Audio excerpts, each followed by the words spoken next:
Republicans are back at it. This time, they're dreaming up ways to terrify immigrants. Don't believe me? Check this guy out. A migrant judge, and I saw that Trump won.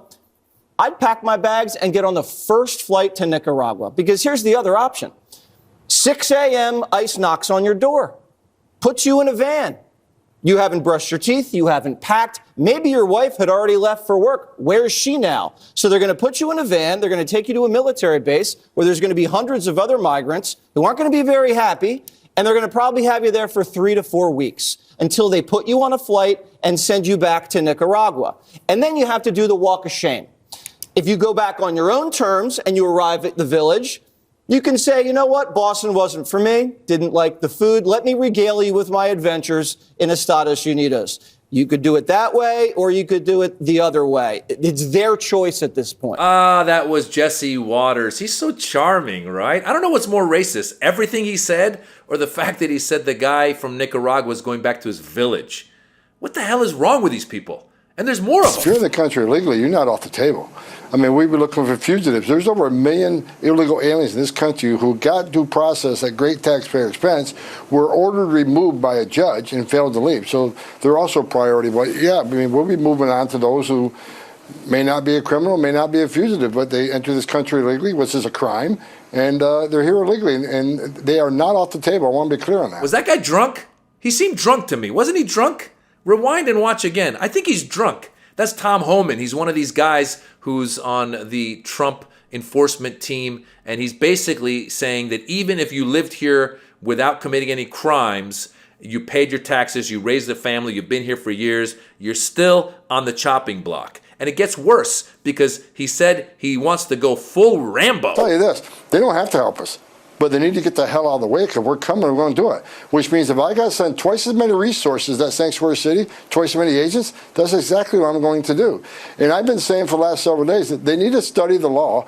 They cannot help, but don't impede us and don't cross certain lines. There's a statute under Title 8 United States Code 1324 that talks about harboring and concealing an illegal alien. Knowingly harboring and concealing an illegal alien from ICE. They need to read that statute and become familiar with it, because if they cross that line, there will be consequences. So, look, we're prepared to take action, but I hope they come to the table. Don't cross certain lines? What is he, Rambo? I told you. What's he going to be? You struck first blood. What are you talking about? Is he going to roll into Chicago and start a civil war to deport people? What's his strategy?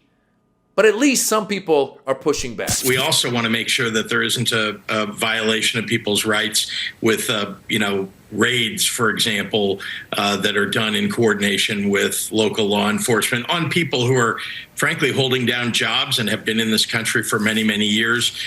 We think that's improper. And in Illinois, that's not something that we would condone. There's been some talk about using other states' National Guard, red state National Guards to somehow come into a blue state and try and enforce these new Stephen Miller-inspired rules. And that's just not something we're going to accept. And that was Governor Pritzker from Illinois, who's saying he ain't playing that game and that he's not letting them come in or send National Guard from red states to come to blue states. A lot of blue state governors now are getting ready to protect their immigrants. And we're at a weird place. Supposedly, the U.S. military might be at war with states. The federal military might be at war with states. Why? Because these guys are obsessed with demonizing immigrants and kicking them out and putting them in internment camps. And it's going to be horrific. It's going to be crazy. And we don't know how it's all going to play out. But thank God we got people like Governor Pritzker. Newsom in California has said it. Other states have said that they're going to step up and they're not going to go along with, as Governor Pritzker said, the Stephen Miller inspired idea of just mass deportations. It's just so crazy, because I'm not saying we don't have an immigration problem. We have an immigration problem. We need to fix it. But the main thing to think about is Congress has not dealt with it at all over many, many years. The rules haven't changed over many, many years. And just this past year, Congress had come from Republicans and Democrats together, and they came up with a bill that a lot of Democrats felt was not to their liking, but they were willing to pass the bill to give some assistance to those on the border who are saying that there's too many people coming and we need to have more resources. They were willing to do it. They were getting ready to do it. And yet, as we know, Donald Trump told the Republicans in Congress to tank it so that he could run on it. And he was successful. But the problem in America is Americans aren't smart enough to think about that and go, wait a minute, this guy bamboozled us. We've been complaining about this immigration thing, and we had a solution, or at least we were going to try a solution.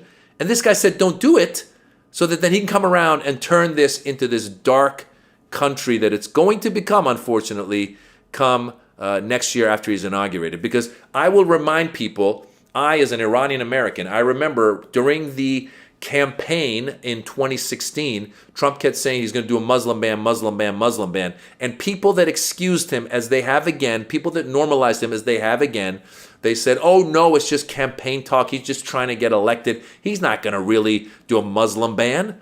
And a week after he was in, he did the Muslim ban. If you don't remember, it was chaos at all the airports. People were flying in with visas that had been approved to come into this country, and yet they were being turned away and had to go back. I was getting messages from other people saying, my parents are coming to visit me in California. They flew from Iran to, let's say, Dubai, and Dubai to Los Angeles. And they had a visa, and they would land at the airport, and the immigration officers, because of the Muslim ban, would say, please sign here.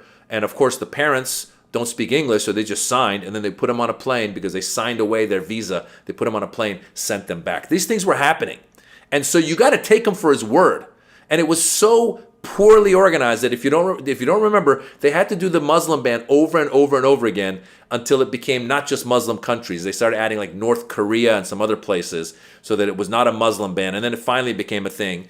And to this day, a lot of people from a lot of countries have a harder time coming to America because of those policies, those jingoistic policies, those policies that are not open to allowing immigrants to come in. Sometimes you hear Trump say, why don't we get the best and the brightest? Again, as an Iranian American, I can tell you a lot of Iranians who study in Iran, who are really smart students, once that Muslim ban happened, they stopped coming to America, where they would come to America, go to Silicon Valley, go to other places and be innovative. They started going to Europe, they started going to Canada. So we were losing some of the best and the brightest because of our policies. And now under this new thing that they're going to start doing to immigrants, by deporting immigrants, by saying that there's illegals in this country, a lot of the people that are in this country that they're going after are not criminals, like they said. If you're a criminal, sure, go after them. Let's get them.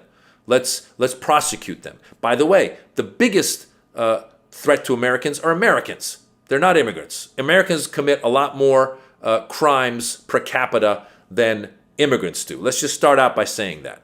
And I'm not saying again that the system is not broken, doesn't need to be fixed, but the way they're planning on fixing it is gonna be crazy and ugly. What are they gonna have, like, military just from block to block, and if you're brown, they'll pull you over? Like, what's the system gonna be?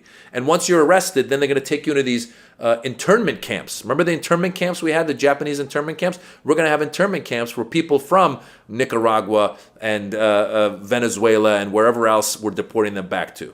And those internment camps are going to be run by Trump's friends. And that guy, the other drunk guy that you saw earlier, their friends are going to own these internment camps. They're going to make a ton of money because they're going to get government contracts to create these internment camps. So whether it's in the military or they're building internment camps privately, there's going to be some serious things happening. It's all based on fear-mongering. By the way, these migrants that they're trying to kick out of this country, think about it. A lot of these people are doing the jobs that most citizens in America are not willing to do. And they're willing to take the jobs for a lower wage. So they're willing to go and pick the fruit in some state that you and I go and eat. So what do you think is going to happen to the price of goods? Those prices are going to go up. This is going to be an inflationary move, and it's going to be a dark time. What about the people that they pull over and they stop at that maybe are legal, but they just look the wrong color, and they decide to give you a hard time?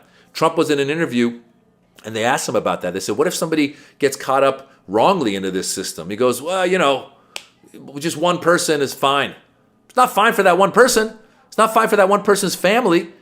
This demonization of immigrants is just got to stop. Many immigrants come to this country for a better life. I came to this country with my family. We fled the Islamic Revolution of Iran. We came to America for a better life. A lot of my friends have come for a better life. We're doing good. We're trying to do good. A lot of people that come to this country try to do good. They appreciate this country. They make money here. They spend money here. And the money they make here is so much they can even send money back to their mother to take care of their mom back in their old country. Many immigrants have that. But the problem is our political system, our immigration system has not been fixed, has not been updated. We still have the political asylum, which is good. If somebody comes here and they're saying they're being persecuted, we should take them in. But if you have a problem and say there's too many people that are claiming that, then fix it. Find a solution to it. Work together like they did in Congress to come up with a bill. But they tanked it. And now you got Jesse Waters that's threatening these immigrants and saying, you better get out of here before we come after you. What a bozo. Think about that. The only reason that guy can say that is because he was lucky enough to have his parents give birth to him in this country. Whatever country his family came from, if he were in another country, he'd be on the back end of that threat that he was giving. What a bozo. What an absolute bozo. And the other guy too, the drunk guy, bozo. Because they just demonize and demonize and demonize, and we can't fall for it. You got to keep pushing the fact that most immigrants in this country are here to do good. And even if they're here illegally, because that's the only way they could get in, they would love to become legal. So let's come up with pathways to citizenship for people that want to live here and work here and contribute to this country. There's so many people that have citizenship that don't deserve it. I wish we deported them. Let's start with the whole Trump family. Just deport them. They're just horrible people. And then keep going down the list with his cabinet appointments. Horrible people. Just taking advantage and steal. Get rid of Elon. Get rid of Elon. He came here illegally. He overstayed his visa. His brother said it. So who are these hypocrites? What are they talking about? Anyway, I'm comedian Maz Jobrani. I'm on tour. It's called the Mr. International Tour. You can go to mazjobrani.com. Come see me live. I'm also on YouTube. I've got my special. It's called The Birds and the Bees. Check it out. I hope you like it. And on Netflix, I've got a special called Immigrant. Check it out. Hope you like it. Bye.